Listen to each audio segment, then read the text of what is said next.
¿sí? Queda otorgado digamos, la posibilidad de grabar, ¿ok? Bueno, entonces vamos a dar comienzo a la primera experiencia que vamos a tener de internacionalización del aula desde la asignatura Lenguajes y Conocimiento.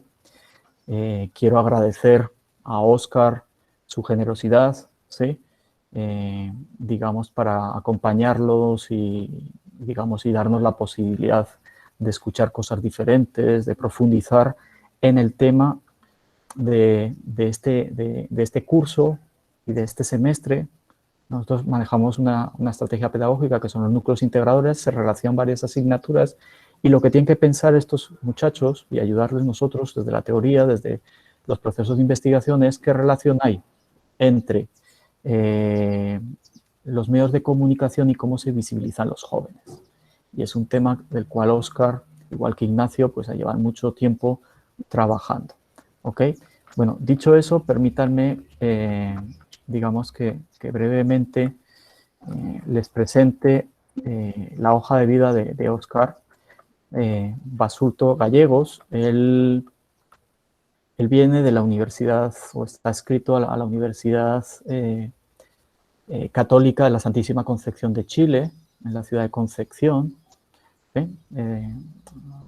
Digamos, tiene una trayectoria muy larga, es doctor en sociología, comunicólogo, permítanme que lean su perfil, académico del Departamento de Ciencias de la Comunicación de la Facultad de Comunicación, Historia y Ciencias Sociales de la Universidad Católica de la Santísima Concepción de Chile. Trabaja en las líneas de imaginarios, representaciones sociales y medios de comunicación hace más de 10 años, contando con más de 2 décadas de trabajos académicos, científicos y periodísticos al respecto. También fue investigador responsable del proyecto postdoctoral Fondo de Desarrollo Científico y Tecnológico del Estado de Chile, 2017-19, titulado Imaginarios de la criminalización y la descriminalización del movimiento estudiantil chileno. Acciones, reacciones sociales y distorsión mediática en las ciudades de Santiago y Concepción. Algo muy cercano a lo que nosotros queremos y estamos planteando desde nuestras asignaturas.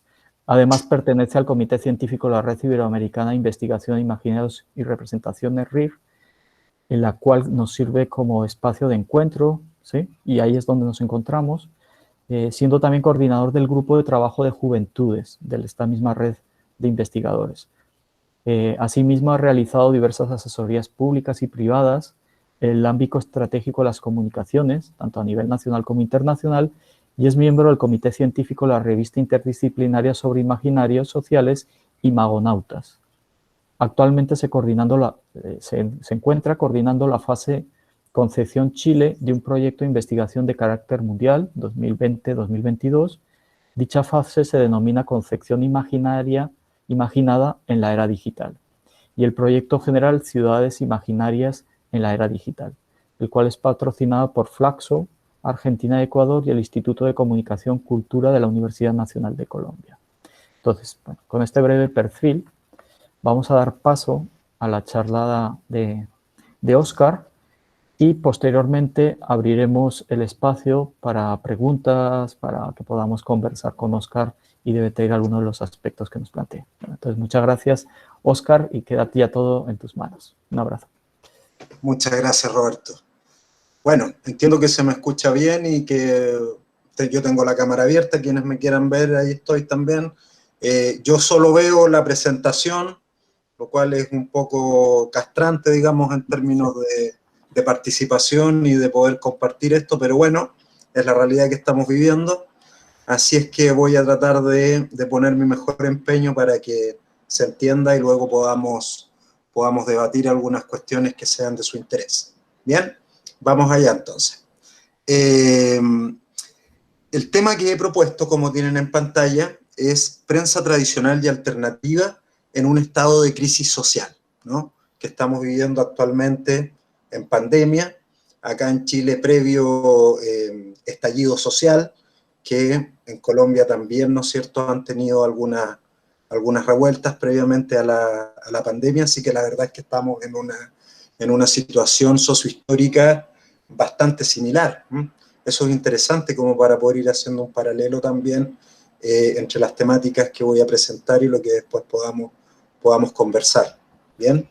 Entonces, frente a este escenario, se plantea un necesario cambio del paradigma informativo-comunicativo, ¿no es cierto?, pensando fundamentalmente en la prensa en distintas versiones, como vamos a ver a continuación.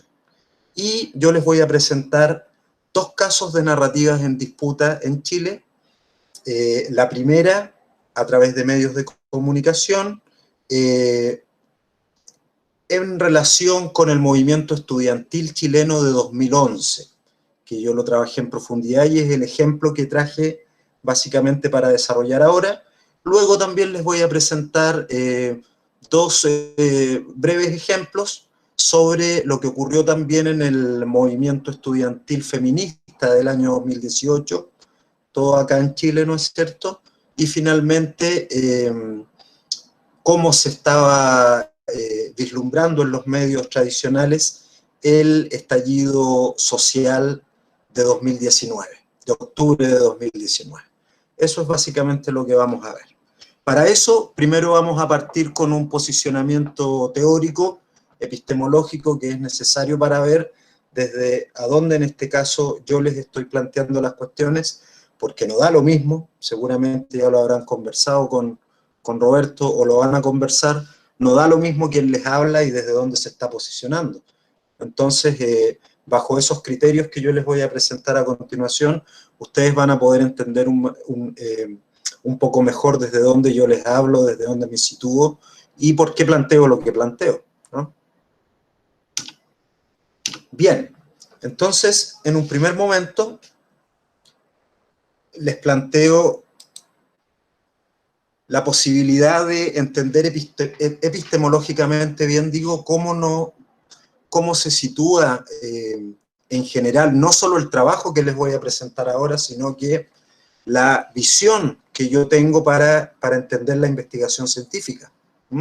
Desde dónde me posiciono, insisto, epistemológicamente, fundamentalmente y a grandes rasgos en lo que ustedes tienen en la lámina que se centra en la noción de verdad, ¿ya? Para entender esta noción de verdad, si ustedes se dan cuenta, yo hago un recorrido epistemológico relativamente extenso, donde me sitúo primero desde la fenomenología, para quienes no han escuchado hablar de esto, y en términos muy simples, vamos a decir que es la posibilidad primero individual, subjetiva, de comprender la realidad, ¿ya? Para llegar luego posteriormente a un nivel intersubjetivo que ya podríamos plantearlo como una fenomenología social o sociofenomenología, ¿ya?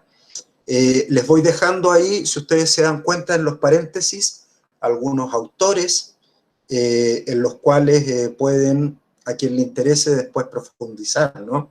En términos de fenomenología o sociofenomenología. Acá lo estoy tomando básicamente desde Husserl, desde Alfred Schutz y desde Ulises Toledo, que es un teórico académico e investigador penquista también, ¿no? Luego, avanzamos entonces en este sentido individual, interior, si se quiere, primero a un nivel subjetivo, para ir acercándonos a la sociedad, como les planteaba, ¿no? Desde un sentido interno, individual, de seres significantes, y aquí tomamos la perspectiva de Manuel Antonio Baeza, que es otro autor penquista de Concepción, gentilicio de la ciudad que yo habito, que se hace cargo también de este sentido fenomenológico, ¿ya? Desde luego hay que tener en cuenta la experiencia significativa que tenemos como seres humanos para poder realizar este entendimiento, y luego, como les digo, seguimos avanzando hacia una construcción más social, y ahí tomamos la perspectiva de Peter Berger y Thomas Luckmann, ¿ya? Para entender la construcción social de la realidad. Desde luego que las visiones de mundo, las perspectivas ideológicas, todas aquellas cuestiones que nos permiten construir una cosmovisión, en definitiva, nos van a ir orientando en cómo nos relacionamos con el lugar que habitamos y cuáles son aquellas concepciones que están aceptadas y legitimadas dentro de la sociedad. una legitimación social que ya nos lleva a un plano de significación colectiva en la sociedad, y ahí podemos hablar de un plano, ¿no es cierto?, sistémico o constructivista sistémico. Y para referirnos a este ámbito, señalo aquí algunos autores como Juan Luis Pintos y Humberto Maturana, ¿ya? La visión de ideología que les planteaba anteriormente está basada en Karl Mannheim y en Thompson. Como les digo, les menciono solo a los autores para quienes les interese, de alguna manera también después pueden ir profundizando, ¿ya? Bien, entonces desde esta perspectiva que ya nos situamos en la sociedad desde un ámbito, como les digo, sistémico, constructivista sistémico, es decir, en que todas y todos los sujetos sociales, los individuos, ¿verdad?, tenemos la posibilidad de ser parte de una construcción colectiva de la realidad social, ¿ya? Somos influenciados por las visiones de otros sujetos, así como nosotros también influenciamos a los demás. Esto es lo que nos va a decir a grosso modo la perspectiva sistémica, ¿no? Entonces seguimos avanzando. Si ya estamos en la sociedad, si ya estamos situados sistémicamente, entonces ¿cómo seguimos esbozando esta construcción de realidad social? ¿Ya? Aquí entonces hay que tener en cuenta cómo nos relacionamos activamente, ¿no es cierto?, con el mundo. Una interacción activa con el mundo, nos dice Francisco Varela, ¿ya?, otro autor chileno que trabaja trabajaba, más bien dicho, con Humberto Maturana. Al mismo tiempo, entonces, para poder significar en sociedad, debemos hacernos cargo de una significación simbólica y una significación social, ¿no es cierto? Las significaciones no solo son racionales, sino que tienen que ver con la capacidad creadora, con la ideación, con las creencias, con las visiones del mundo. Entonces, a lo menos hacernos cargo de dos aspectos, como les decía, por una parte esta construcción social, ¿no?, y también esta construcción simbólica.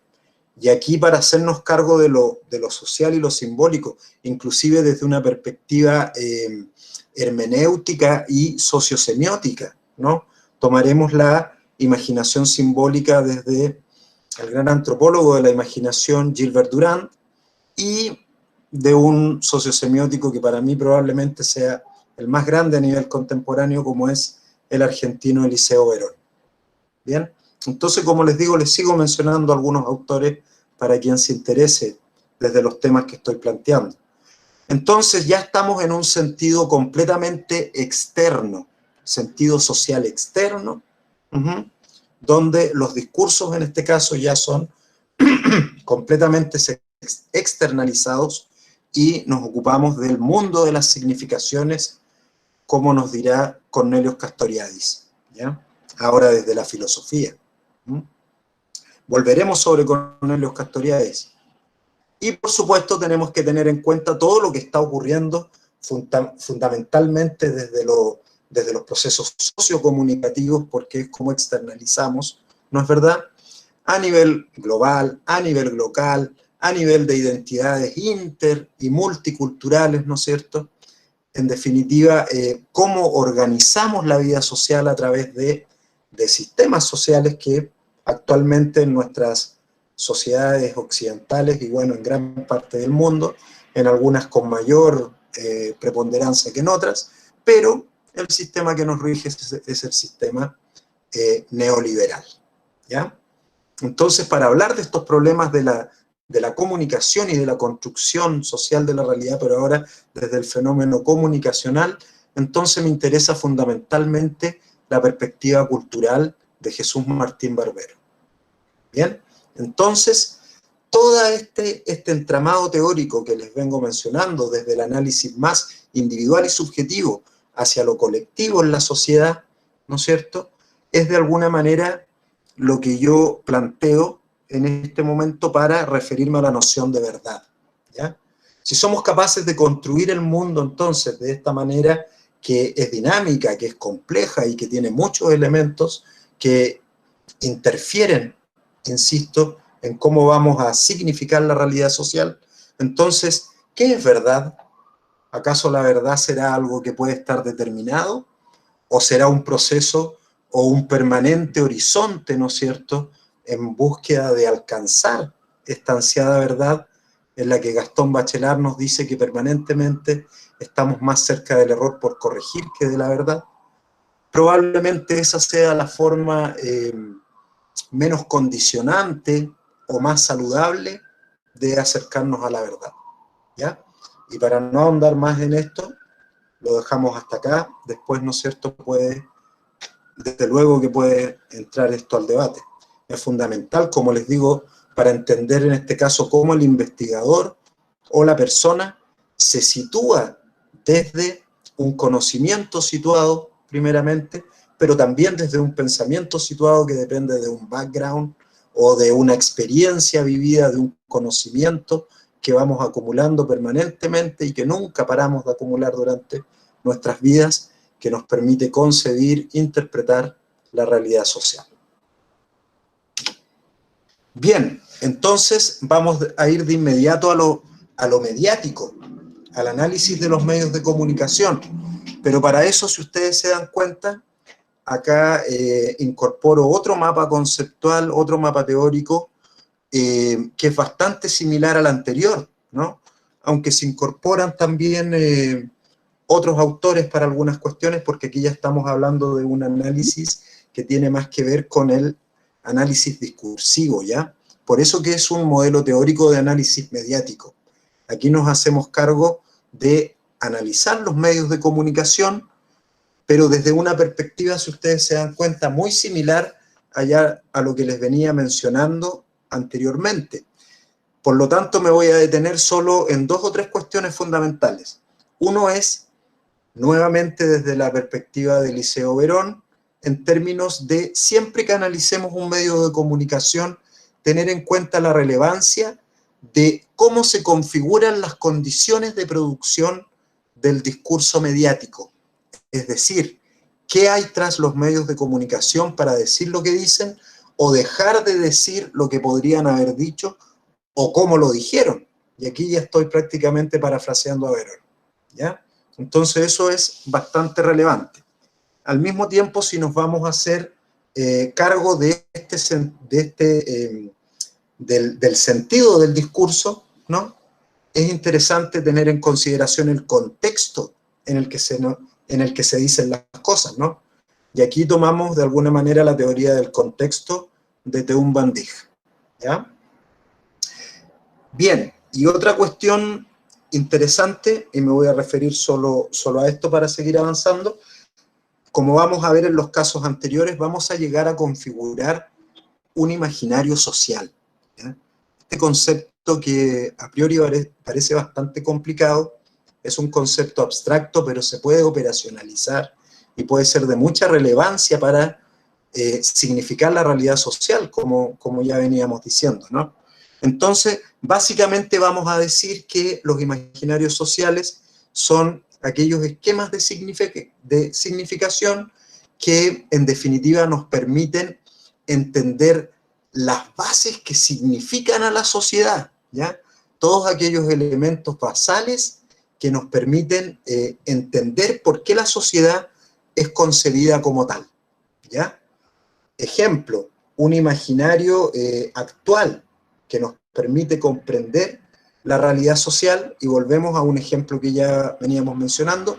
Por ejemplo, un imaginario hoy en día, podríamos decir, legitimado socialmente, por lo menos impera, ¿no es cierto?, dentro de cómo vivimos en sociedad, podría ser concebido como el imaginario del sistema neoliberal, ¿ya?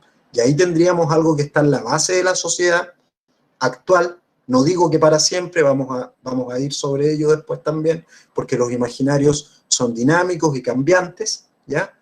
Pero en este momento podríamos decir que es un imaginario instituido desde la perspectiva de Cornelius Castoriadis. Entonces, lo que nosotros vamos a hacer en los análisis mediáticos que vamos a ver a continuación es precisamente tratar de visibilizar algunos imaginarios, también representaciones sociales, ¿ya?, que permiten nutrir imaginarios. Vamos a ver eso a continuación también, Pero aquí podemos agregar el componente desde una perspectiva hegemónica o contrahegemónica. ¿Qué queremos decir con esto? Hay medios de comunicación que van a querer mantener un statu quo social, es decir, que las cosas se mantengan como están y que no haya un cambio social. Y en ese sentido estamos hablando de un imaginario social hegemónico. Y aquí ya tomamos la perspectiva de Antonio Gramsci, ¿no? Del concepto de hegemonía como imperante en la sociedad, como sostenedor, como decíamos, de este statu quo. O también existe la posibilidad de que los medios de comunicación busquen discursos alternativos, ¿ya? Y en ese sentido podría ser un discurso contrahegemónico, discursos distintos de los que están predominando en la sociedad, o también podríamos decir que en ese caso estaríamos en presencia de la construcción de imaginarios contrahegemónicos, ¿ya? Bien, lo dejo por ahí entonces con el análisis, con el modelo de análisis mediático, para finalmente incorporar un tercer elemento, que ya lo venía esbozando, que tiene que ver, ¿no es cierto?, con la relevancia que puede tener la teoría de la sociosemiótica, ¿no? Que podemos, de alguna manera, hacerla encajar epistemológicamente y metodológicamente con la teoría de los imaginarios sociales, ¿ya? Y entonces, en este sentido, he planteado el concepto de semiosis del imaginario social, ¿ya? Que, si ustedes se fijan, también responde más o menos al mismo esquema que ya les vengo presentando, teniendo en cuenta todos esos elementos, ¿no? Subjetivos e intersubjetivos y constructivistas sistémicos, ¿ya? Pero acá lo único que voy a decir es que tomamos la semiosis de Charles Peirce, ¿no? Con toda su carga significante, con las posibilidades de significación social que nos ofrece, y también a nivel simbólico, con una amplia carga simbólica, sobre todo a partir de la imagen. De hecho, nos interesa tomar la semiosis y tomar la sociosemiótica como una herramienta privilegiada, tanto teórica como metodológicamente, para analizar imágenes que pueden constituirse como discurso, puesto que los medios de comunicación también trabajan con imágenes aparte del discurso escrito. En ese sentido podrán ser imágenes desde producciones audiovisuales, ¿no? Y también imágenes como fotografías o infografías o algún otro tipo, ¿no es cierto?, de imagen o lámina que pueda proporcionar un medio de comunicación como la prensa escrita, entre otros, ¿no? Y este concepto de semiosis de Charles Peirce, como les decía, lo vincularemos directamente con el concepto de imaginario social, en el sentido de vincular, como les decía, esta capacidad significante de la semiosis para interpretar, si se quiere, toda la simbología social, fundamentalmente por una parte, y por otra parte, integrarla con el concepto de imaginario social, fundamentalmente de Cornelius Castoriadis, partiendo desde la capacidad imaginante que plantea Cornelius Castoriadis, que señala que el sujeto, la persona, ¿no es cierto?, tiene una capacidad imaginante muy profunda, y a la vez, como sujetos humanos y sociales, tenemos una indeterminación, ¿no es cierto?, que nos permite ir hacia el camino que deseemos como comunidad y no a algún tipo de determinación preestablecida. Entonces nos habla de una capacidad de creación plena, total, del imaginario social, en este caso, para construir y significar la sociedad, que si lo aunamos con este concepto de semiosis, o más allá incluso con el concepto más grande de sociosemiótica, fundamentalmente desde la perspectiva de Eliseo Verón, como les decía, podemos ver que hay una relación comunicacional, visual, ¿no es cierto?, y de significación social a gran escala, que nos permite unas posibilidades analíticas de mucha relevancia. y lo dejo hasta aquí en esta parte solamente para que veamos cómo vamos integrando desde la perspectiva que yo he construido distintos elementos para tener distintas herramientas de análisis, como les digo, tanto de elementos concretos de la prensa por una parte, también a su vez elementos de análisis que complementan este análisis concreto desde la teoría y desde la epistemología. Bien, vamos al caso propiamente dicho. Yo sé que esa primera parte a lo mejor puede ser un poquito densa, pero es necesario para que entendieran desde dónde me estoy situando y con qué herramientas les estoy hablando, ¿ya?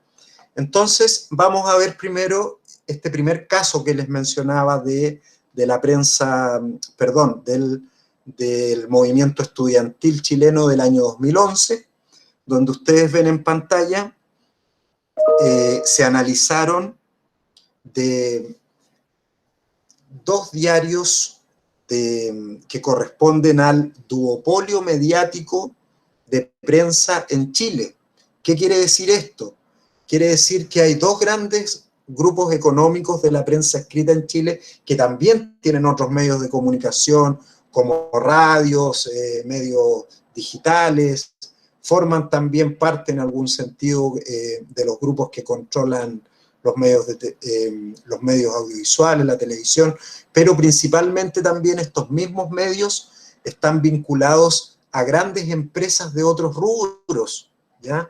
A rubro industrial, rubro del retail, rubro también, ¿no es cierto?, de la industria pesada, etcétera, también en la educación, universidades, etcétera. De hecho, ese es uno de los problemas que tuvo o que se manifestó desde el movimiento estudiantil 2011, donde una de las demandas era que la educación no lucrara. Una de las demandas era no al lucro en la educación. Y por supuesto la otra era fundamental, dos demandas fundamentales, era la calidad en la educación, tanto a nivel escolar, y esto, ¿no es cierto?, se traspasaba, o el problema era que quienes iban a colegios, acá en Chile los colegios particulares, pagados, tienen mayor calidad en general que los establecimientos de educación pública, entonces se notan o se notaban muchas desventajas entre quienes accedían a la universidad de una de estas dos formas de educación primaria, ¿ya? Entonces, estos diarios, como les digo, el Mercurio y el Sur, pertenecen al conglomerado de la familia Edwards, que es una familia de grandes medios o conglomerados económicos en Chile, de hace muchos años, y estos dos medios pertenecen a ese conglomerado, el diario El Mercurio y el diario El Sur. El diario El Mercurio es un diario de tiraje nacional, el diario El Sur es un diario de tiraje de la región del Biobío, con sede en la ciudad de Concepción. Entonces, se tomaron capturas de noticias del Mercurio 395, del Sur 337, fundamentalmente noticias, reportajes y editoriales, ¿ya?, publicadas entre mayo y noviembre de 2011, en relación con el movimiento estudiantil universitario y secundario en las ciudades de Santiago y Concepción. Y también, para hacer este contrapunto, como les decía, de discursos o narrativas hegemónicas y contrahegemónicas, donde los medios tradicionales estarían representando, ¿no es cierto?, a estos medios hegemónicos o mantenedores, en cierto sentido, del statu quo, que en Chile se relacionan directamente con medios que tienen una línea editorial directamente vinculada a la derecha política tradicional chilena y a la élite político y económica, ¿ya?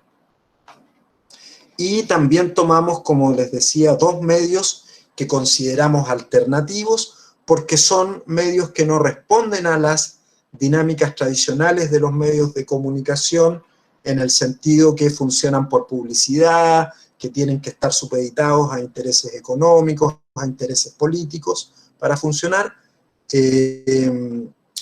con presión me refiero. sino que estos medios alternativos son independientes, no responden, como les digo, a una dinámica de publicidad, ni requieren de un pago para funcionar, sino que son medios autogestionados, ¿ya? Y en este caso, el primero, Metiendo Ruido, es un medio de la ciudad de Concepción que se generó inclusive para el movimiento del año 2011 en la Universidad de Concepción, es decir, es un medio universitario que inclusive se declara como contrainformativo, es decir, de tratar de alguna manera de desmentir o de dar una visión alternativa a las narrativas oficiales de los medios tradicionales. Lo mismo que el Surco, que se declara abiertamente como un medio comunista y anárquico, aunque no hablamos de los conceptos más tradicionales en este sentido, de lo que significa el comunismo o el anarquismo, sino que es más bien un pragmatismo, como veremos después en los ejemplos. Se ha podido llegar a estas conclusiones que más bien se declaran de esta manera en forma pragmática para posicionarse derechamente desde una visión alternativa a lo que plantean los medios oficiales. Y se pudieron encontrar en relación en el mismo periodo, bueno, en este caso, entre mayo y diciembre, en Metiendo Ruido 45 artículos, y en el Surco 20 artículos relacionados con el movimiento estudiantil de 2011, entre junio y diciembre de 2011. Bien, aquí tenemos una estadística de cómo funcionaron los medios tradicionales del Sur y el Mercurio en términos de criminalización del movimiento estudiantil de 2011 o de reconocimiento del mismo en sus notas de prensa, y en un periodo de tiempo determinado entre mayo y noviembre, tomando 246 noticias entre ambos medios. Podemos ver que entre mayo y junio hasta septiembre aumenta progresivamente la criminalización del movimiento como una estrategia mediática de estos medios tradicionales oficialistas en defensa del statu quo. Y luego, en octubre y noviembre, esta criminalización decae levemente debido a que en septiembre y en adelante es el momento en que el movimiento estudiantil chileno de 2011 tiene mayor reconocimiento y legitimidad dentro de la sociedad.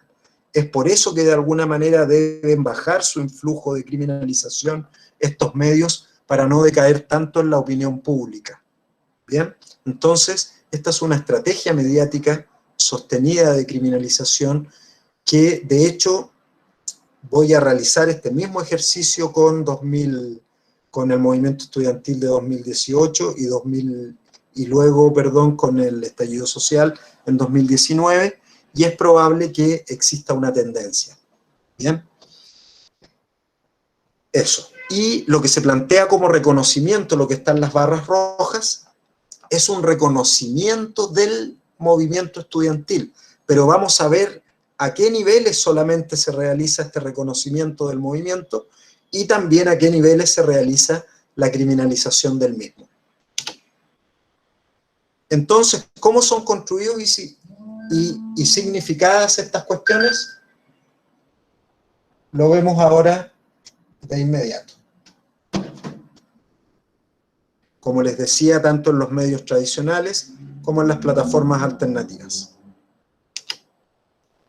De esta manera vamos a ver después algunos ejemplos, pero en definitiva esta fue la categorización que se pudo hacer de cómo operaban tanto estos medios tradicionales que ya les mencionaba, el Sur y el Mercurio del Grupo Edwards, y estos medios alternativos, como les decía, activistas, anarcocomunistas, en un sentido pragmático. Desde un sentido de criminalización, podemos decir que las notas de prensa en los medios tradicionales hicieron alusión fundamentalmente a tres temas: a la legitimación del neoliberalismo, a la figura del encapuchado, ¿no es cierto?, que es este sujeto que sale a las calles con una capucha a manifestarse, y también a señalar permanentemente presuntos delitos por parte de los manifestantes, que de alguna manera busca, como digo, criminalizar el movimiento. ¿Y en qué sentido se buscaba o se representaba un reconocimiento? Solamente cuando se realizaban actividades creativas, de arte, performativas, en familia, es decir, más bien aludiendo a una cuestión lúdica que de alguna manera le quitaba el fondo, ¿no es cierto?, a las demandas del movimiento, y más bien se le daba un ámbito festivo. Y también cuando había acción por parte desde instituciones de educación privada que podían participar en el movimiento. Pero esto tampoco es algo ingenuo, debido a que el darle cabida a la institucionalidad, en este caso de la educación privada, como agente activo del movimiento, si bien reconoce, como su nombre lo dice, que se participa en el movimiento, al mismo tiempo también está legitimando una institución de la sociedad que tiene que ver con la institucionalidad privada. Y la institucionalidad privada, ¿no es cierto?, es uno de los ejes del neoliberalismo.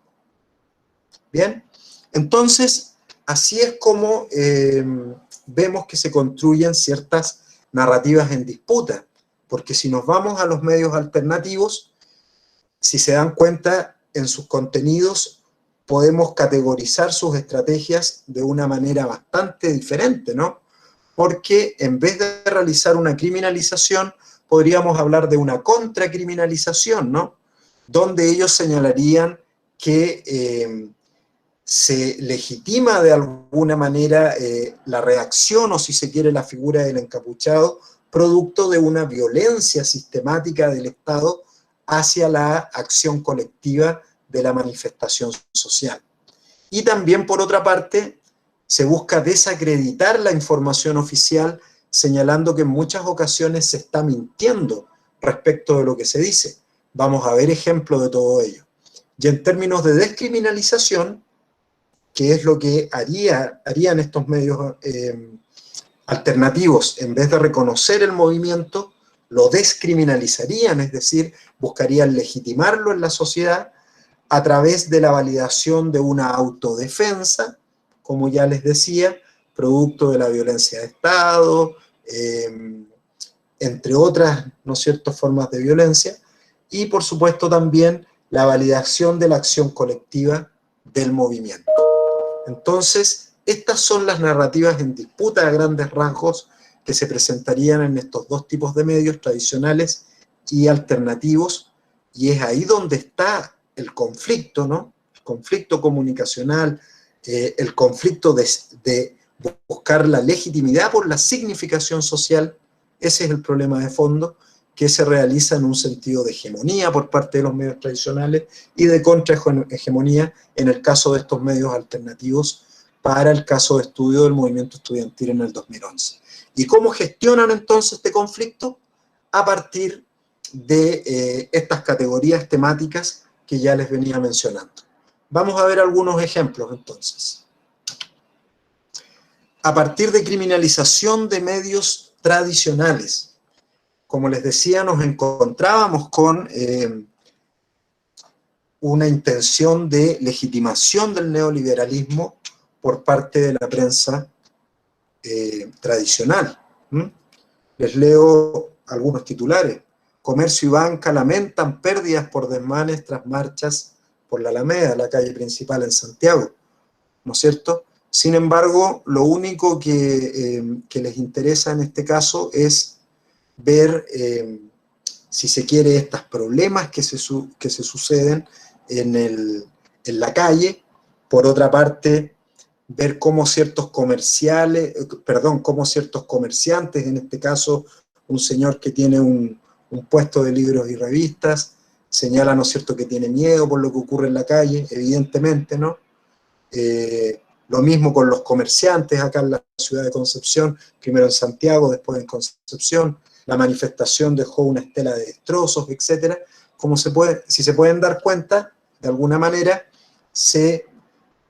surge una defensa del neoliberalismo desde el punto de vista de la comercialización, por eso que se habla principalmente del comerciante o del comercio, ¿no es cierto?, de la venta, ¿no es verdad?, es decir, del negocio por sobre un elemento completamente invisibilizado que son las demandas del movimiento estudiantil. Sin decir bajo ningún punto de vista que esté bien que ocurra esto, ¿no? Pero no se trata el problema de fondo, que son las demandas de un movimiento social. Después, la criminalización en términos de la figura del encapuchado, que ya veníamos mencionando, ¿no? Si ustedes se dan cuenta, estas imágenes podríamos pensar perfectamente que estamos en una guerra, ¿no? Están enfocadas de una manera en que así se representa, ¿no? También nos hablan de estrategias de entrenamiento de guerrilla, ¿sí?, que utilizan ciertas técnicas, ciertas tácticas, ¿ya? Es decir, que esto no sería algo espontáneo, sino que sería una guerrilla organizada, ¿ya? Eso es lo que se pretende demostrar en este caso, y por supuesto dejar al encapuchado como un vandalista, como un vándalo, como un delincuente, ¿no es cierto?, como algo completamente nocivo, y por supuesto se descarta la posibilidad de que pueda ser una figura de la lucha social. Eso es lo que se hace en busca de esta criminalización. Luego, lo que les decía a través de presuntos delitos, donde surgen noticias que hablan, por ejemplo, como en este caso, de encapuchados queman farmacia en Providencia, que es una comuna de la ciudad de Santiago de Chile, y abajo, en la bajada de la noticia, decía, testigos afirmaron que entre los manifestantes podría haber estudiantes que participan en las tomas en sus casas de estudio. Podría, ¿no es cierto?, es decir, están generando una tendencia frente a algo que no se sabe si efectivamente ocurrió de esa manera. ¿Bien? Por eso que también en esta otra noticia, chofer cuenta detalle del ataque, temí por mi vida y la de los pasajeros, un bus que fue violentado, pero los carabineros, si ustedes se fijan en la bajada de la nota, aseguran que 8 de los manifestantes o de quienes cometieron este acto eran estudiantes de la Facultad de Filosofía de la Universidad de Chile. Aparece rápidamente la vicedecana de esa facultad señalando, negando que ninguno de sus estudiantes había participado en ese hecho.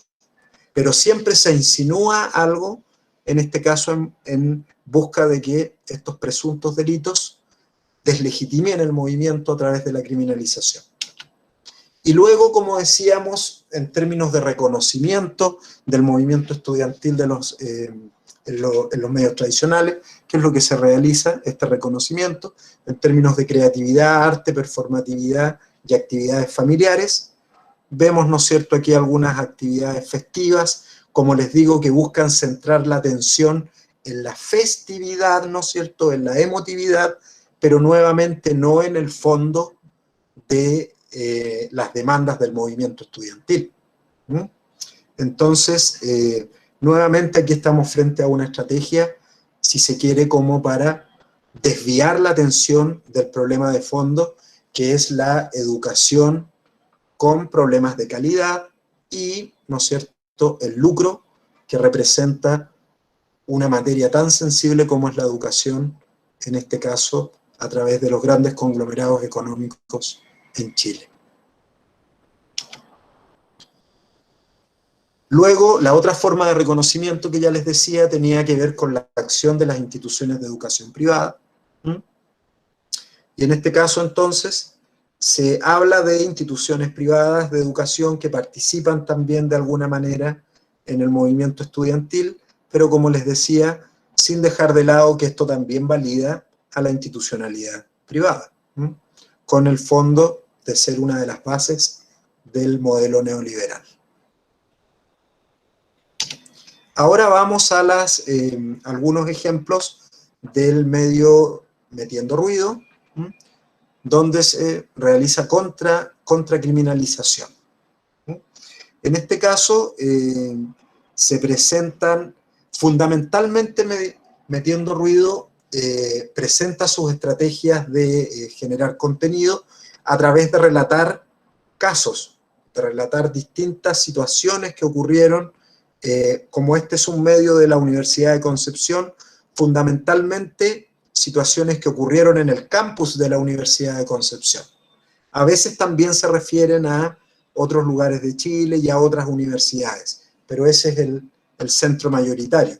Entonces, en este caso, se revisa lo que ellos señalan, un cobarde ataque de las fuerzas policiales en la Facultad de Educación de la Universidad de Concepción, ¿no es cierto? Hacen un llamado de que no pueden seguir entrando las fuerzas policiales en forma desmedida a los campus universitarios, etcétera, etcétera, etcétera, lo que termina con esta bajada de texto que acá es bastante decidora, en que ellos señalan algunos encapuchados, refiriéndose a estos dos policías, ¿no es cierto?, carabineros de Chile, señalan algunos encapuchados y violentistas que la prensa oficial jamás condenará.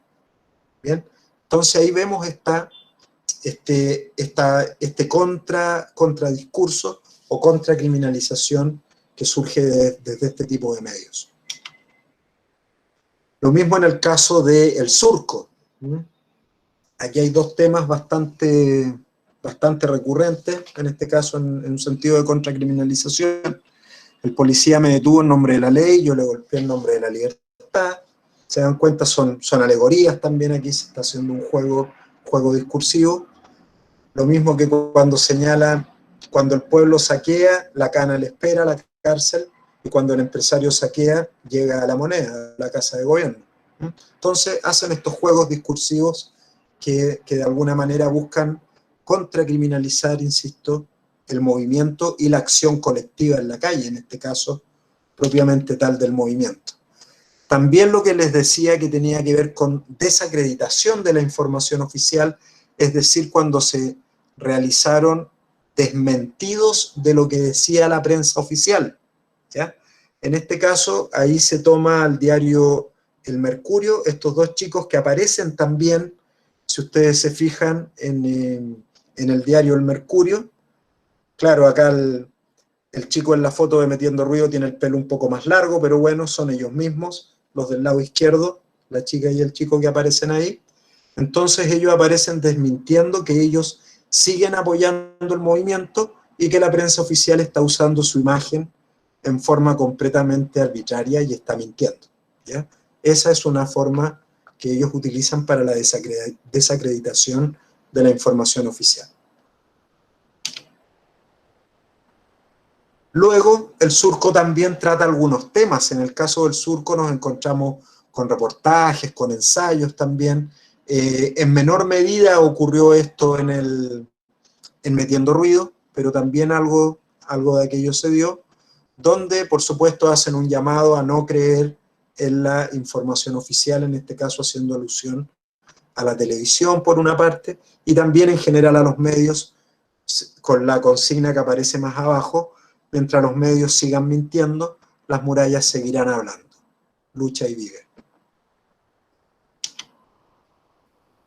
También, como decíamos, se llamaba a la autodefensa en caso de estos medios independientes, ¿ya? Y aquí nuevamente se relata un hecho de un abuso de fuerza, de poder que se habría cometido por parte de las fuerzas policiales, nuevamente en el campus de la Universidad de Concepción, que, ¿no es cierto?, señala que si los propios manifestantes o los propios activistas, en este caso del movimiento, si no se defienden ellos, es decir, no hay ninguna opción de salir bien parados, ¿eh? Entonces ese es el llamado que se hace acá también, señalando que están siendo permanentemente violentados por las fuerzas policiales. Lo mismo en este caso, llamando a la autodefensa. donde también se relata una situación concreta. Esto fue en el primer gobierno de Sebastián Piñera, que se dio el movimiento estudiantil de 2011. Y entonces, luego de narrar nuevamente una situación de abuso, entonces la pregunta es, ¿qué hacer? Y ellos señalan autodefensa. Luego, la validación de la acción colectiva del movimiento, en este caso metiendo ruido, invita, ¿no es cierto?, a tomar la calle, invita también a señalar que es un derecho el uso del espacio público, ese es el argumento, el uso del espacio público, que sería un derecho ciudadano, por lo tanto, la calle puede ser usada, evidentemente sin atentar contra otros, entre comillas, ¿no? Pero la calle debiera poder ser usada, pero se ven enfrentados permanentemente a una violencia por parte de las fuerzas policiales. En este caso, como vemos en el ejemplo, con el carro lanzaguas. Y luego también una validación de la acción colectiva por parte del surco, que en este caso también son acciones que podrían tener de alguna manera también una visión más performativa. Por una parte, una marcha, donde aparecen esas pancartas: mientras no nos dejen soñar, no los dejaremos dormir, y la poesía salió a las calles. Eso, en términos de cómo se manifestaron estos medios de comunicación que veníamos mencionando. Ahora, ¿por qué les presento esta pirámide? Para explicar un poquito cómo operarían desde la perspectiva que yo les estoy presentando los imaginarios sociales y las representaciones, para ver luego qué representaciones e imaginarios se pueden construir en estos 4 medios de comunicación, tanto desde la perspectiva hegemónica, si se quiere, o contrahegemónica que veníamos planteando. Como ya algo les adelantaba, en la sociedad los imaginarios sociales serían aquellos que tienen esta capacidad de creación que nos permite construir la realidad social, que nos permite significar las bases de lo que entendemos como sociedad.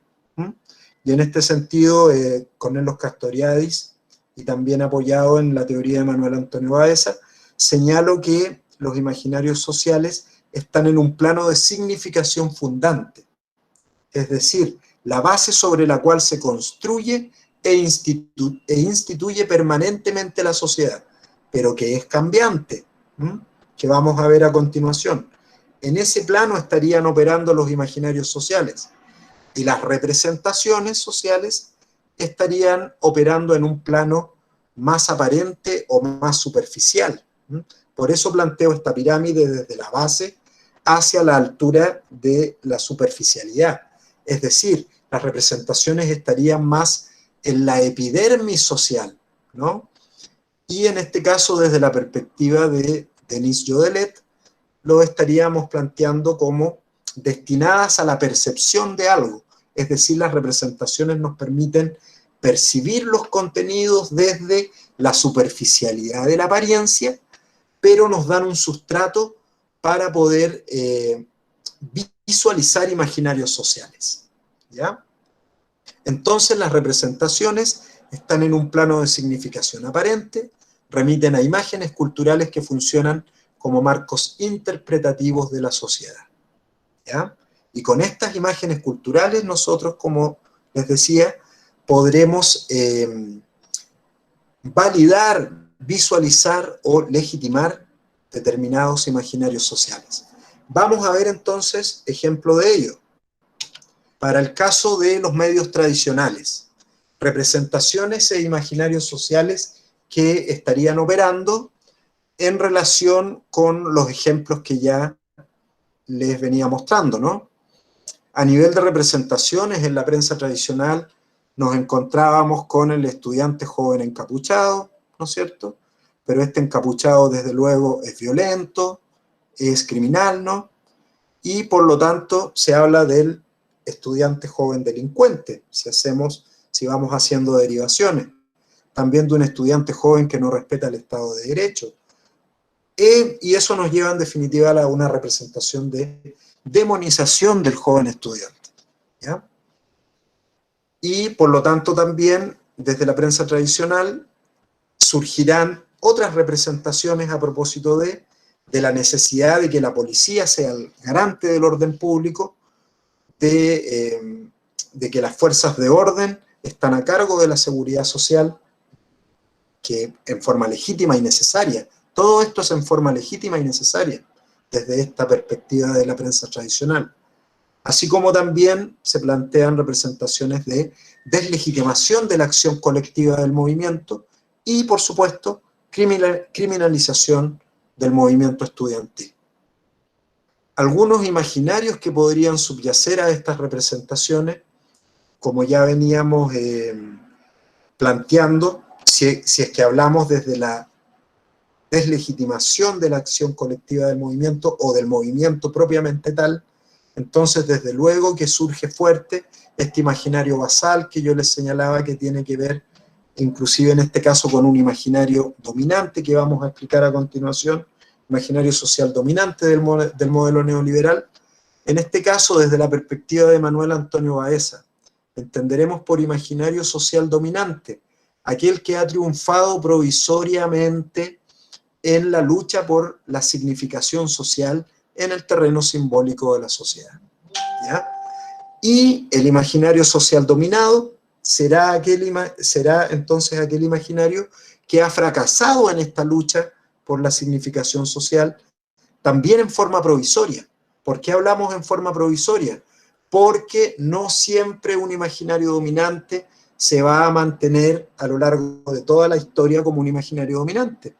Puede que con el paso del tiempo, y es precisamente este cambio social que estamos viviendo ahora, y por eso que es relevante este cambio de paradigma informativo que vamos a conversar también un poquito a continuación, porque estamos en un momento de cambio social crucial para que nuevos imaginarios puedan posicionarse, como les digo, como legítimos en esta forma de significar la sociedad.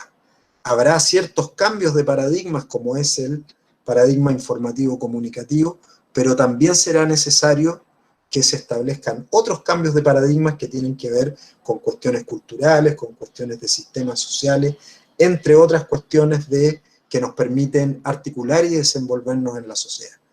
Entonces, por eso que estos imaginarios dominantes pueden llegar a ser imaginarios dominados en otro momento sociohistórico, ¿no es verdad? Y están en permanente cambio y en permanente pugna por adquirir, si se quiere, este derecho de ser legítimos en el campo de la significación social. ¿Bien? Entonces, por eso hoy por hoy el imaginario del modelo neoliberal es un imaginario social dominante. También tenemos, en este mismo sentido, el imaginario social dominante de la propiedad privada, así como también el imaginario social dominante de la comercialización neoliberal.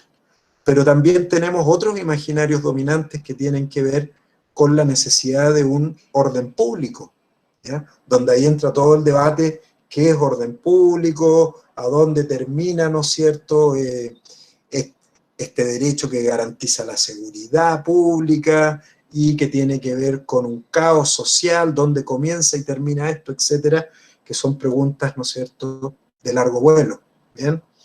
Así como también nos plantearía la prensa tradicional un imaginario social dominante del joven problema, como ya veíamos a partir de estas representaciones. A su vez, se busca posicionar un imaginario del caos social, así como también un imaginario social del miedo colectivo. Por otra parte, el movimiento estudiantil, desde la perspectiva de estos medios, constituiría un imaginario dominado que amenazaría la integridad de la sociedad chilena, el movimiento propiamente tal. Y por supuesto, también los problemas de la educación, que en definitiva son las demandas, los problemas de fondo, no las demandas concretas, sino que el problema de fondo de la educación, que como les decía tenía más que ver con la calidad y con el lucro en este caso, también sería un imaginario social dominado que nunca se manifiesta en los contenidos discursivos de la prensa tradicional, en los ejemplos que veníamos mencionando. Y si ahora vemos representaciones e imaginarios sociales en los medios alternativos con los que ya veníamos trabajando, entonces, por supuesto, vamos a ver que se presentan en contraposición a las representaciones y los imaginarios que teníamos con anterioridad, otras formas de construir contradiscursos o discursos contrahegemónicos. Por ejemplo, representaciones como el estudiante encapuchado que usa legítimamente la fuerza para combatir la violencia del Estado, o las fuerzas policiales como actores violentistas y de represión social, o también otra representación como la descriminalización fundamentalmente de las demandas del movimiento estudiantil, las acciones concretas, ¿no?, que se requieren para generar una mejor educación en Chile. Y a nivel de imaginario, estas representaciones estarían, como les decía, legitimando ciertos imaginarios como un imaginario social de nuevas formas de organización sociopolítica y también de nuevas estructuras sociales distintas del modelo neoliberal, ¿ya? También se podría plantear un imaginario social de validación del uso del espacio público y de la acción colectiva, un imaginario social del joven activista comprometido. También, por supuesto, que el movimiento estudiantil se constituiría como un imaginario social propiamente tal, pero no dominado como en el caso de la prensa tradicional, sino que en este caso sería un imaginario visibilizado.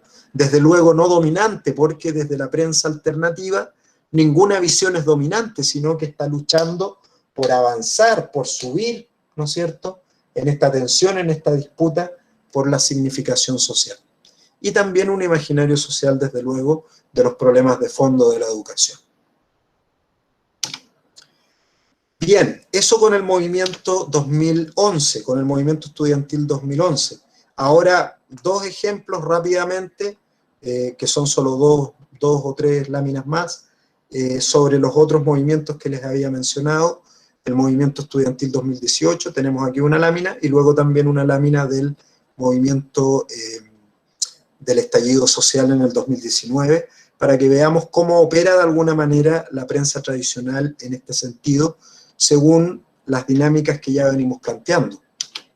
En este sentido, el movimiento estudiantil feminista del año 2018, esta es una portada de la revista Ya, y aquí es importante sumar el análisis sociosemiótico que veníamos conversando también, para ver cómo se significa aquí simbólicamente, desde la imagen, desde los colores, desde la construcción discursiva de la imagen en definitiva, cómo se significa en la revista del Mercurio. Esta es la revista de este medio de comunicación que ya decíamos, del diario El Mercurio, ¿no?, que hace este reportaje creo que con una semana de diferencia uno de otro, sobre las líderes del movimiento estudiantil feminista, y por otra parte, las líderes, si se quiere, que constituyen las ministras del gobierno de Sebastián Piñera, ahora en este caso ya del año 2018.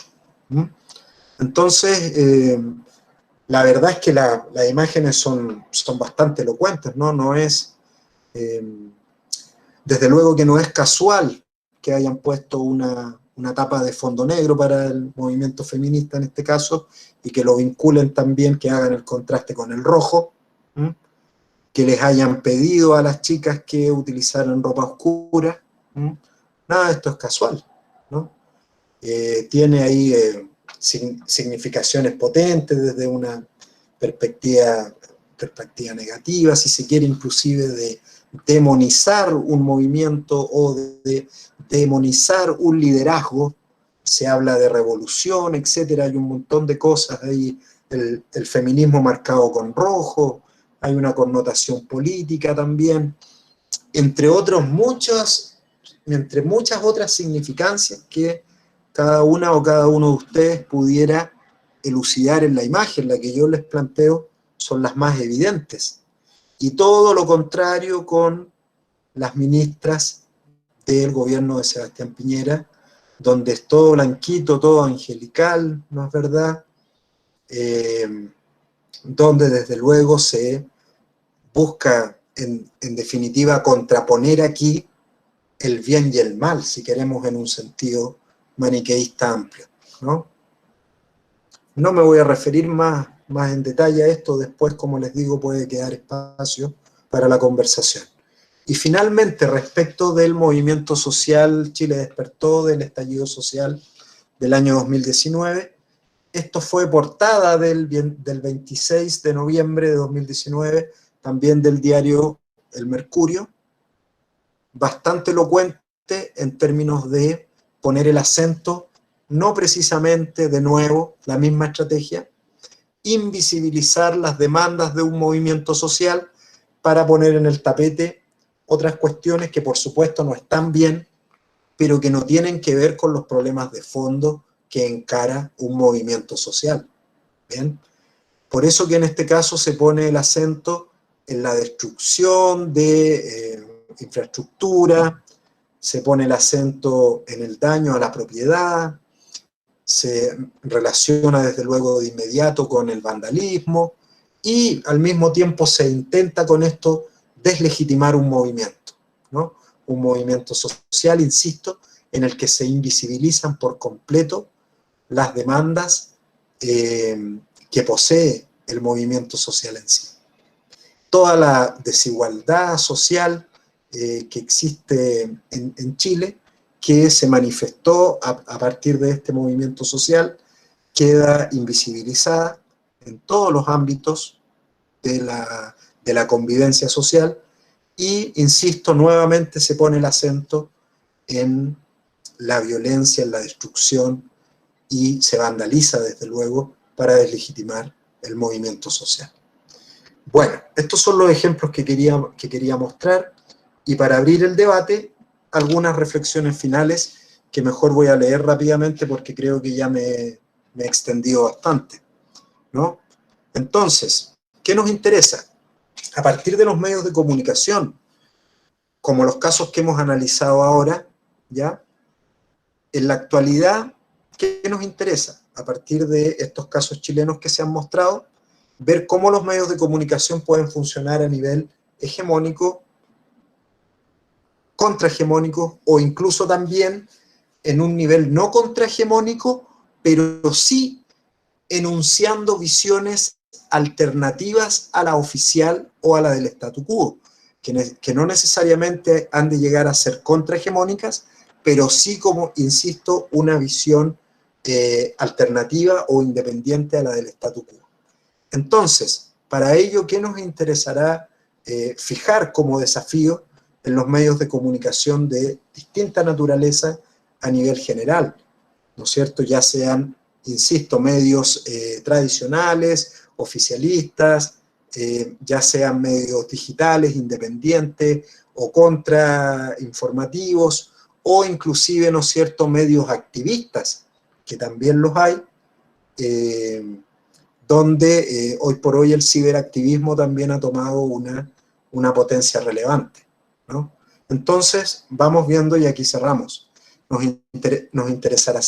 interesará, disculpen, bien digo, la responsabilidad social y ética que les compete a los medios de comunicación frente a diversas prácticas comunicacionales y formas de cobertura informativa, en un espacio informativo donde sigue predominando la falta de equilibrio y pluralismo respecto de la inclusión de voces alternativas a las perspectivas oficiales y de las élites político-económicas.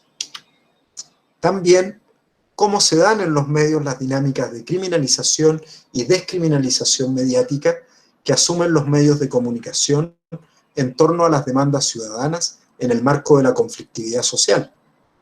También, la deslegitimación y legitimación de la denuncia ciudadana a nivel mediático según el medio que genere el contenido.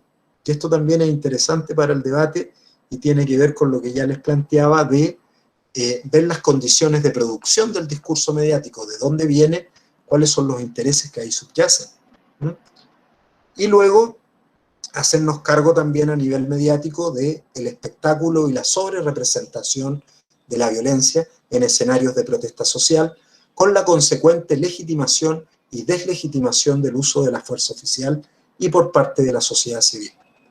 Todo lo anterior en el marco de múltiples narrativas mediatizadas que buscarán legitimarse socialmente en función de los intereses que persiguen los medios de comunicación que se disputan en el campo de la significación y de la construcción de la realidad social, según veníamos comentando. Eso es lo que les quería compartir.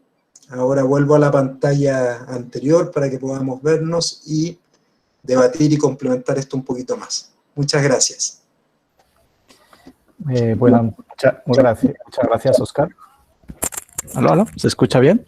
Perfectamente. Ok, entonces, bueno, antes de dar como paso a las, digamos, a la ronda de preguntas para que esta sea un poquito más organizada, sí les voy a pedir que por favor de pronto levanten la mano, utilicen la opción levantar mano para ir dando poco a poco paso a sus intervenciones si tienen preguntas. Pero antes de ello, que yo quería decir, bueno, digamos, unos aspectos. Primero, pues claro, agradecer a la charla de Óscar, ¿sí? Gracias por tu generosidad, ¿no? Lo que estamos haciendo aquí, para que ustedes comprendan, es un esfuerzo de solidaridad académica. O sea, aquí no estamos hablando de platas, aquí no estamos hablando de nada. ¿Sí? O sea, estamos hablando de fortalecer los procesos de enseñanza-aprendizaje, potenciar el interés por comprender mejor fenómenos comunicativos, conflictos comunicacionales como el que nos ha presentado Óscar. Hay ese y hay muchísimo más, pero ese es muy diciente porque tiene que ver con la posibilidad de incidir en la opinión pública, una opinión pública que luego decide quién son los presidentes, ¿sí? Y quién va a tener el poder legislativo. Entonces es muy determinante, ¿no? Ese aspecto. Creo que para todos ustedes, creo que es evidente la pertinencia de la charla para el núcleo integrador. O sea, ustedes tienen que reflexionar sobre cómo se representan los jóvenes en los medios de comunicación en Colombia, ¿sí? Para poder entender el rol que cumplen esos medios, no solamente frente a los jóvenes, sino frente a otros temas importantes para el país, pero es algo que les atañe a ustedes, ¿no? Les como una bofetada, ¿no? ¿Por qué nos representan como un joven problema, como un joven delincuente? ¿Por qué se criminaliza al joven? ¿Sí? ¿O por qué la otro, ¿no? El joven éxito, ¿no? O sea, ¿por qué no hay una mirada más diversa? ¿Sí? Y creo que otra cosa que evidencia la charla de Óscar y que es un mensaje de fondo muy importante para ustedes, es que para hablar de algo hay que tener primero un pensamiento teórico estructurado. Pues no al nivel de Óscar, obvio, ¿sí? Pero hay que poco a poco ir configurando un lenguaje técnico, unas categorías que te permiten pensar más profundamente fenómenos sociales o comunicacionales, ¿sí? Y además de eso, ¿sí? Para hablar de algo tienes que tener la capacidad de hacer un análisis sistemático de una realidad concreta, de la que sea. O sea, tienes que tener una metodología, ¿sí? Para, en este caso, por ejemplo, hacer un monitoreo o un seguimiento de medios, ¿sí? Y eso es lo que muestra Óscar, ¿no? Y esto es muy importante para ustedes en su proceso de formación, ¿sí? Y una inquietud como para abrir el debate que le quería plantear a Óscar, para poder conversar y hacer la cosa un poquito más dinámica. Y por favor, como les digo, pues espero que entren ustedes también, si quieren con preguntas, ¿sí? Comentarios, cualquier cosa.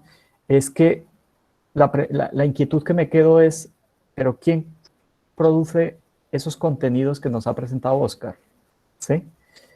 Listo, se presenta en los medios, pero quien lo produce generalmente son periodistas, o sea, son comunicadores formados en facultades como la Católica de Concepción o la UNAP en Bucaramanga.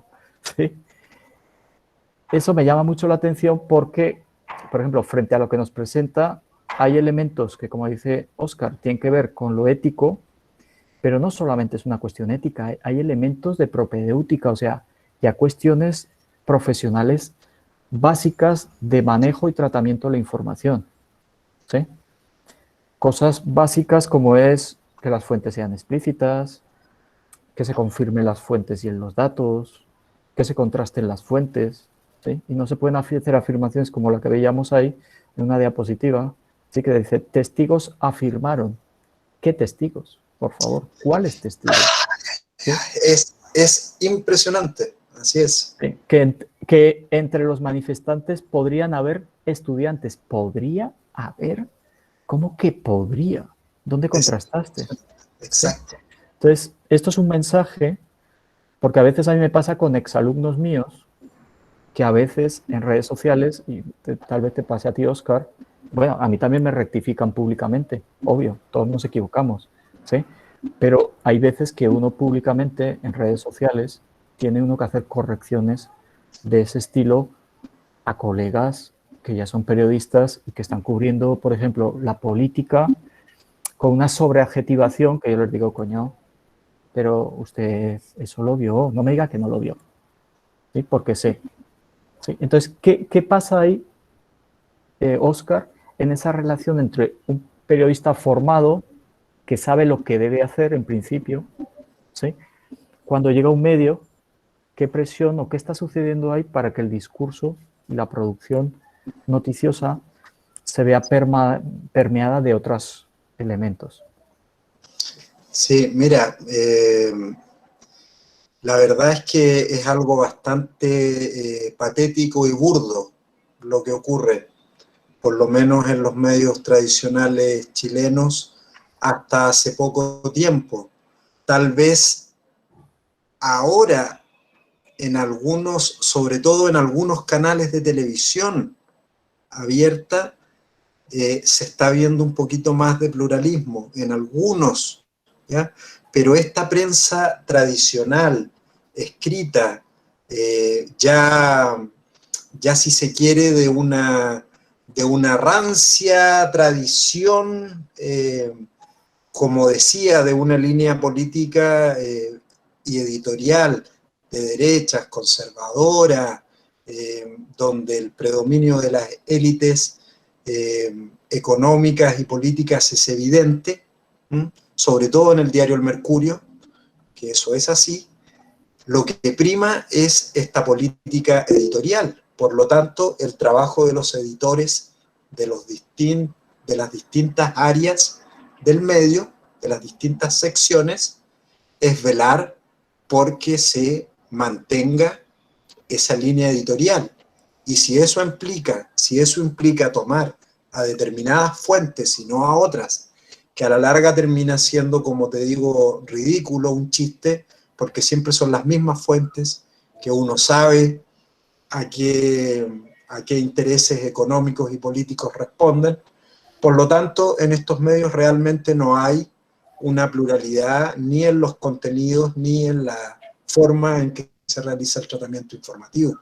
Y los periodistas y las periodistas que trabajan en estos medios, de alguna manera se tienen que someter a esa línea editorial y si es que deciden que ya no es su camino seguir supeditados a ello, tienen que dar el paso al costado y por otra parte, ¿no es cierto?, el mercado de los periodistas, por lo menos acá en Chile, nos faltará quien esté dispuesto a tomar el puesto o el lugar. Muy bien, Entonces, es así de triste. muy bien, Oscar. Daniela quería preguntar. Daniela. Sí, mire, más que preguntar, aquí ser un poco la Ah, abogada ok. del diablo, ya, bueno, aclara que soy de izquierda, sí, en todo caso, pero creo que no hay que ser tan duro con respecto, a ver, al trabajo que hacen los periodistas. Ya, a mí me ha tocado trabajar como corresponsal de algunos medios nacionales, ya televisivos. Hay que partir de la base también que la televisión, a ver, a mí me gusta que se tomen de ejemplo la prensa escrita más que la televisión, porque el medio televisivo es aún más cruel en estas situaciones. ¿Por qué? Porque es un show. Entonces hay que vender el show. Y como show que se vende, tiene que ser el conflicto, tiene que ser la imagen muy certera, tiene poco margen quizás de movimiento en ese sentido, porque tiene que vender. Esa es la realidad. En cambio, la prensa escrita, claramente con los ejemplos que dio el profesor, hay temas de intencionalidad. Ya hay un tema institucional súper potente que tiene que ver también con que las primeras fuentes son carabineros, las primeras fuentes son el gobierno, la primera fuente el intendente, ya, y eso también tiene que ver no solo con la posición que tengan los medios, sino también con como con la cobertura que pudiesen tener las fuentes más oficiales, ya. Creo que ahí no solo depende del juicio de los profesionales, tampoco pasa por el juicio quizás de un editor, porque hay que entender que en los medios nacionales hay más de un editor. Entonces, siento que esta es una profesión muy hermosa, pero también muy cruel en este aspecto, ya, porque sigue siendo un trabajo, ya. Entonces, creo que tampoco haya que responsabilizar tanto a los profesionales que en definitiva son los que llevan a cargo, digamos, el trabajo en el campo, el trabajo en el terreno, porque en definitiva, a ver cómo decirlo. Un periodista tiene que armar al día 3, 4 notas de prensa. Un reporteo de investigación lleva semanas y la mayoría no lo puede realizar. Entonces yo creo que referente a lo que se plantea acá es más una visión más genérica que tiene que ver básicamente con el medio y con los múltiples editores que se van a encargar de que sí o sí la noticia tenga la visión que ellos quieren, más allá del profesional de terreno que le toca de repente tener que reportear esta situación, ir, armar 5 notas y salir a las 7 de la tarde, a las 10 de la noche. Entonces creo que no hay que criminalizar tanto quizá al profesional que le tocó estar ahí, y ponerlo en esta cadena, digamos, de información, porque a veces los colegas efectivamente reportean toda la información, pero después les van cortando la nota, literal, párrafos completos. Entonces, creo que la intencionalidad o el objetivo o lo que hacen los medios viene más de arriba hacia abajo que de abajo hacia arriba. Ya quería hacer ese alcance nomás porque de repente Daniela, no hay que criminalizar, digamos, al colega que le toca, digamos, estar en terreno. Daniela, completamente de acuerdo contigo. De hecho, tal vez no lo desarrollé de la mejor forma, pero precisamente quise decir lo que tú acabas de explicar mejor, cómo estás más vinculada al ámbito del ejercicio profesional. Estoy completamente de acuerdo con lo que acabas de señalar. Los periodistas se ven, entre comillas, obligados a responder a esta línea editorial. Sí, sí, yo también me parece, y para los estudiantes es muy importante que tengan en cuenta esos aspectos que plantea Daniela, ¿no? O sea, hay unas rutinas profesionales, hay un campo, en términos de Bourdieu, ¿no? En Pierre Bourdieu hay un campo profesional con unas dinámicas propias, ¿sí? Que hacen que ese profesional formado en distintos, digamos, en ese deber ser, de rutinas profesionales que serían, digamos, que llevarían a una mayor calidad de información tal vez, ¿sí? Pues se ve inmerso en otra dinámica donde la calidad de la información está supeditada a lo que está diciendo Daniela, ¿no? Digamos, a la velocidad para generar contenidos, a que que tienes que te dicen un número de páginas, hoy en día incluso de visualizaciones, ¿no? Ya no es solo la producción, sino que, por ejemplo, tu sueldo puede estar supeditado al número de visualizaciones, al número de compartidos, al número... Entonces, hay gente que hace apuestas por ejemplo, lo que estábamos diciendo de sobreadjetivación o de no contrastar o a darle un giro a la narración para hacerlo más atractivo, para llamar más a las emociones, ¿no? Ahí hay un elemento muy interesante y esa era la pregunta que le quería plantear a Óscar es, a pesar de lo que has mostrado y digamos, y que no era la entrada, pero ¿por qué es tan importante seguir estudiando periodismo? ¿Por qué es tan importante el papel de los medios de comunicación hoy en día, sean tradicionales o alternativos? O sea, ¿por qué es tan importante entrar en estas batallas en el ámbito de la comunicación, esas batallas de significación que tú nos planteaste y nos mostraste? Bueno, yo creo, Roberto, fervientemente en que la comunicación social, si no sería triste dedicarme a esto, pero sigo creyendo fervientemente en que la comunicación social es no solo una herramienta, sino que una posibilidad de relacionarnos como sujetos sociales y de interactuar, que probablemente sea la herramienta más poderosa que tenemos para desarrollar un entendimiento de la vida social. Así de fuerte. Y en ese sentido, creo y siento también que la comunicación social, y si eso lo llevamos al ejercicio del periodismo, a la información o a otras cuestiones más técnicas, desde luego que tiene que ver con procesos que nuevamente son sociales y colectivos, como la generación de opinión pública, como la generación de agenda, de contenidos, ¿no es verdad?, que siguen de alguna manera incitando los derroteros por dónde vamos a significar, y vuelvo nuevamente a lo mismo, vamos a significar la vida social, vamos a construir la realidad social en definitiva, como lo planteaba en la presentación, y en ese sentido los medios de comunicación de la índole que sean, desde el punto de vista que estoy planteando, siguen teniendo un rol protagónico, un rol que cada vez más con estas sociedades en crisis que también planteaba, que de las que somos parte, es fundamental que ejerzan un rol profesional, ético y de alguna manera ejemplificador en términos de buscar cuotas de cohesión social. Entonces me parece que los medios de comunicación son entonces fundamentales para construir la vida social en armonía, así de fuerte. Ok, y en este país, en Colombia, ni te cuento, claro. Lo que necesitaríamos es eso de espacios, digamos, donde no se convierta digamos, las guerras social o la batalla social no se convierta en una batalla simbólica, ¿no? Conseguimos, por ejemplo, hacer acuerdos de paz muy difíciles, pero nunca se desarmó la palabra. O sea, intentamos desarmar el conflicto armado, pero no se desarmó el conflicto discursivo, no se desarmó las representaciones ni los imaginarios que soportan pues una cultura de guerra en una cultura de paz, ¿no? O sea, aquí tenemos también una labor muy fundamental. ¿Sí? El ejemplo de Chile creo que también es muy interesante ver la posibilidad de la movilización social para la transformación social. ¿Sí? Así es. Están a puertas de hacer un plebiscito, ¿no? Aquí hicimos un plebiscito sobre la paz que paradójicamente después de una campaña de fake news, y porque eso está demostrado judicialmente, no porque quiera hacer opinión lo que yo estoy diciendo, ¿sí? Nos lleva a que se rechazó, digamos, un plebiscito, ¿no? que abogaba por llegar a unos acuerdos y de una negociación de paz. Bueno, entonces, no sé si no hay ninguna más pregunta, ninguna más. Daniela, no sé si sí que quiere hacer algún comentario, dejó la mano alzada sin querer. Veo que tiene la mano.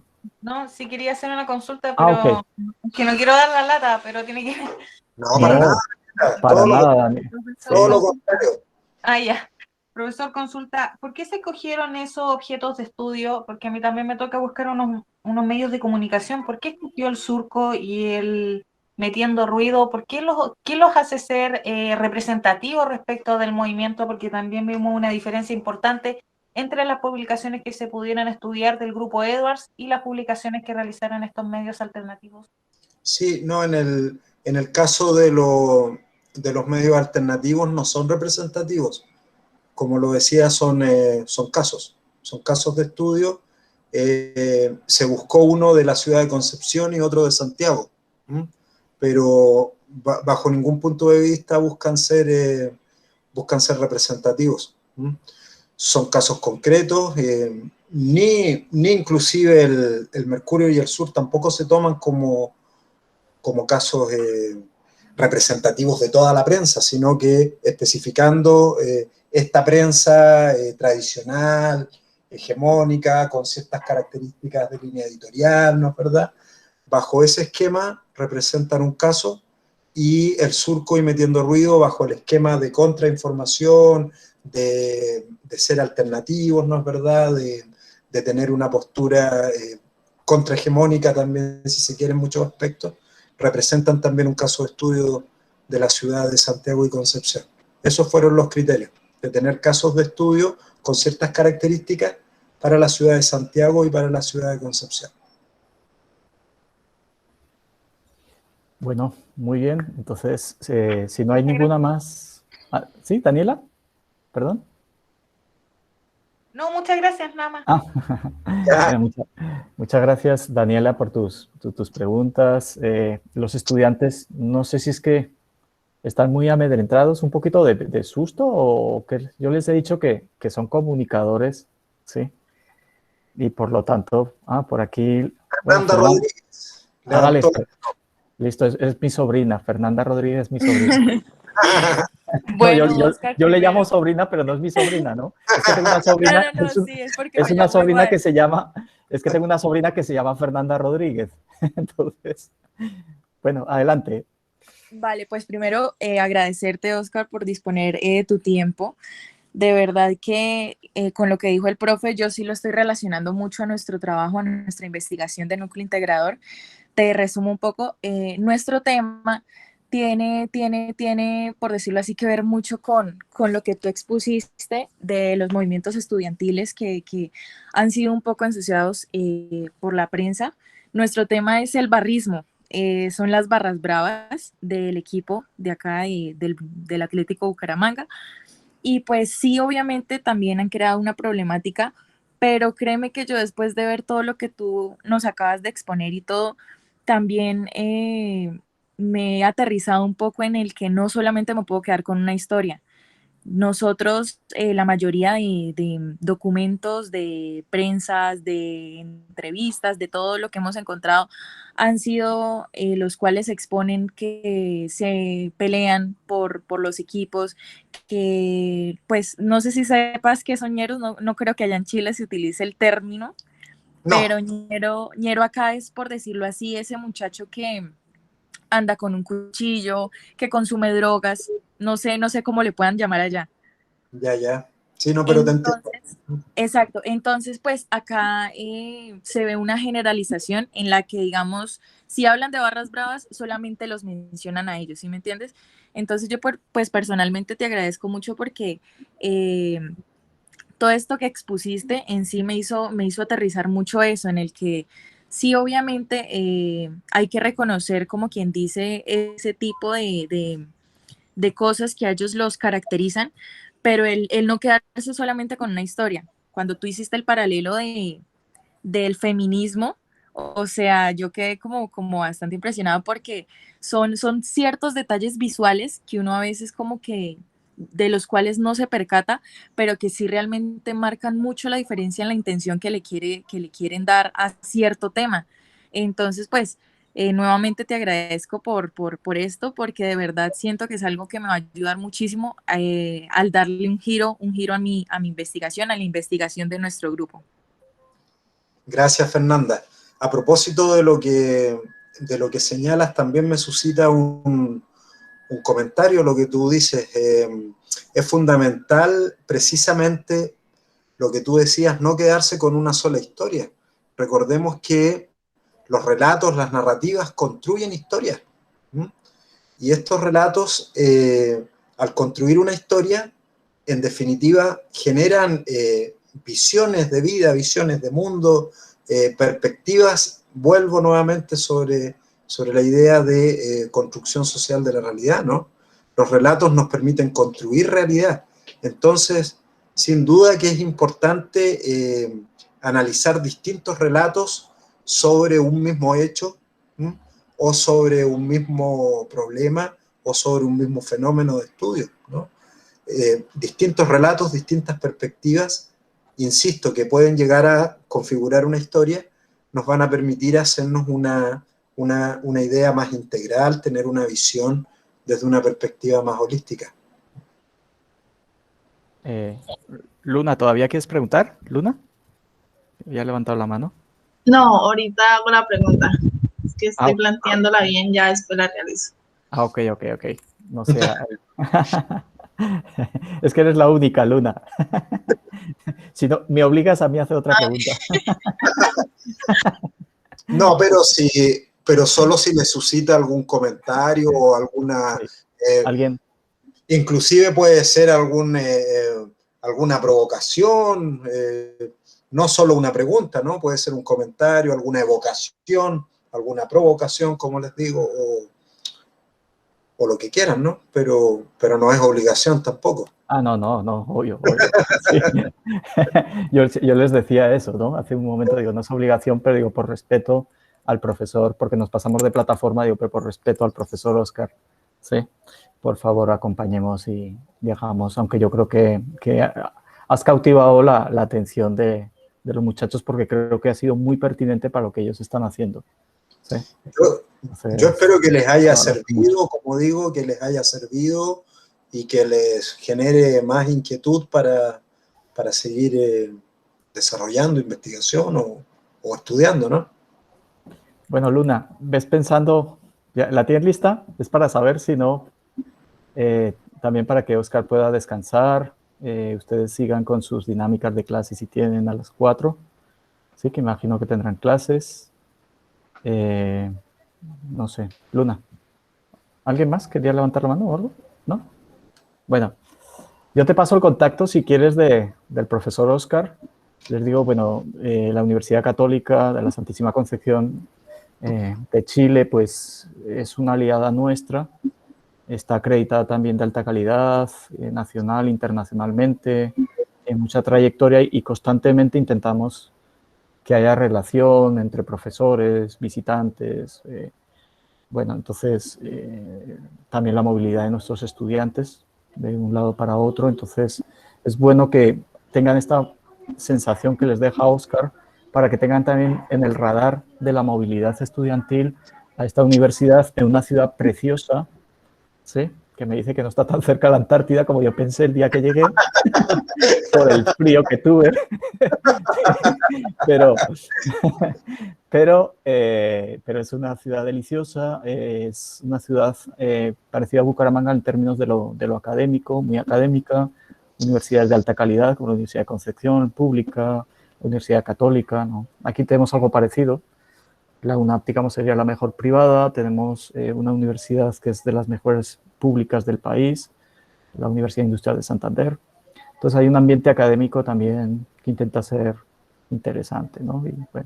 Y construir. Bueno, Óscar, yo creo que vamos a dejar aquí la charla. También te agradezco mucho. Continuaremos en contacto. Sabes que estamos en contacto. Voy a finalizar la grabación. Vale. Y posteriormente pues voy a compartir la grabación